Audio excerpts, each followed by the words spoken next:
eAccess to justice is about the question of whether technology can be used to facilitate access to justice.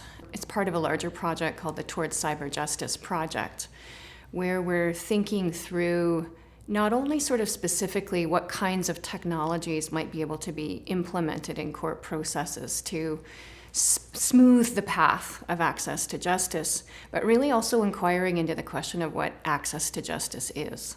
The book, I think, works for and would be of interest to a number of communities. I think lawyers and the legal community is one.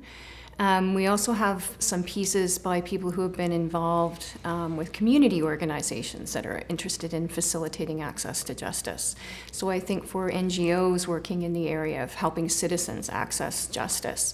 Obviously, I think academics in the technology and law sphere will be interested in the outcomes. I think it's interesting to philosophers too, sort of philosophy of law and thinking about what law is and what access to justice is and who law is for. One of the things that's been most interesting was right at the outset, we're a group of engineers and lawyers and philosophers and archaeologists and anthropologists and historians, and so framing our discussion was really tricky.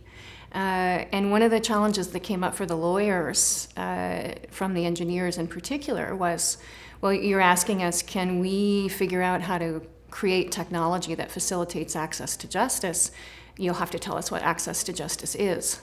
And so it created this fascinating conversation around what do we mean when we say access to justice? Do we mean access to courts?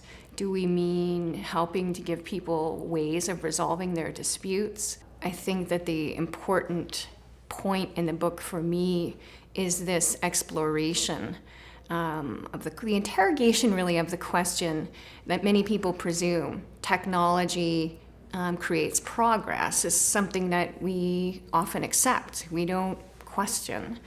And to have the opportunity to really interrogate that and to break it down and to think about, well, you know, if you make courts accessible online, what does that mean for people who don't have internet access at home?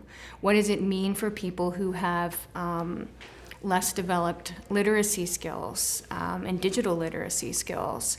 And how does that map on to current forms of marginalization that we're very familiar with, apart from any sort of digital technology being involved? So I hope that it brings the questions forward as we continue on this march toward the implementation of technology in courts and other aspects of all other aspects of society, really.